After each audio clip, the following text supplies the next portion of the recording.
wondering, from what you've been able to see on film, how does this Kentucky team compare to the one y'all played last year? Is there any difference you see?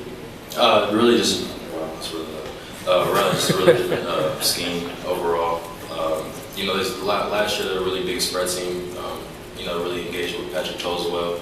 Now since he transferred, you know, they have a junior college quarterback now, and really the Wildcats been working really well for him. So that's really the biggest difference from their scheme from last year to this year.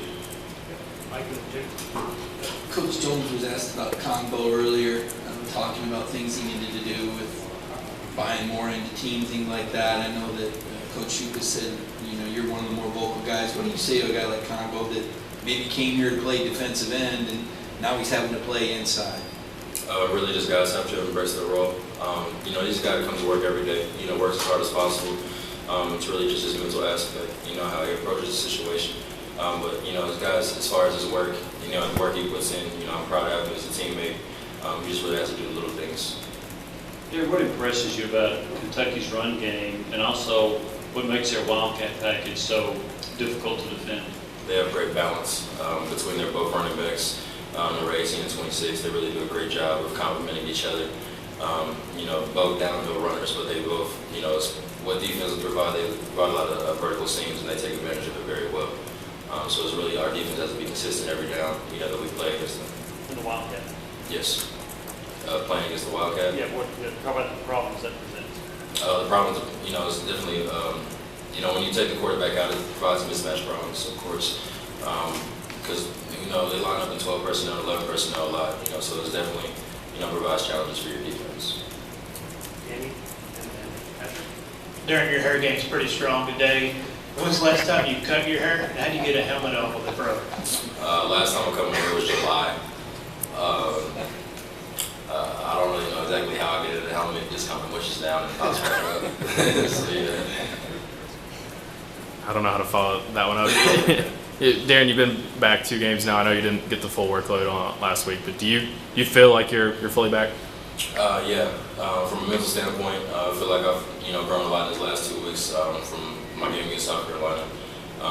You know, games really, you know, kind of just got back to how I was at the beginning of the season and really just focusing on, you know, certain things that I need to focus on for my game. How difficult was it, or how much did you miss playing when you were sitting out during the, you know, the key stretch of the season, those 4 games, big SEC games? How tough was it on you? It was difficult. You know, playing linebacker is something you really just, repetition is the biggest thing. As far as a communication standpoint, as far as the eye discipline standpoint, you know, everything has to be speaking so consistent. You know, so I lost a little bit of that, you know, as I was out, you know, for those 6 weeks. So it definitely helped those last 2 games, getting back in, getting some real game reps, getting more practice reps as well, you know, so, you know, I'm getting a lot more confident, you know, towards the end of the season. Jonathan and Rick? Hey Darrin, everyone likes to emphasize field position on offense, but on the defensive side, how advantageous is it for you all when the opposing offense starts like a drive deep in its territory? It's definitely a big advantage for us. You know, it changes their whole offensive mindset where they are on the field, whether backed up in their own red zone or at least even in the 25, you know, coming out of their red zone area. It definitely changes their whole mindset of what kind of plays and what kind of situations they can provide, you know, as far as scoring points. Darrin, back to you.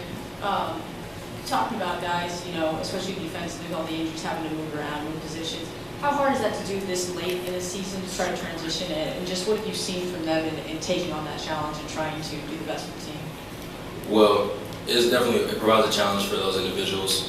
You know, but in camp, you know, we try to be the most prepared possible as far as any situation that comes about. You know, so definitely guys are embracing that role, you know, that we preached early on in the season is carrying on to the end.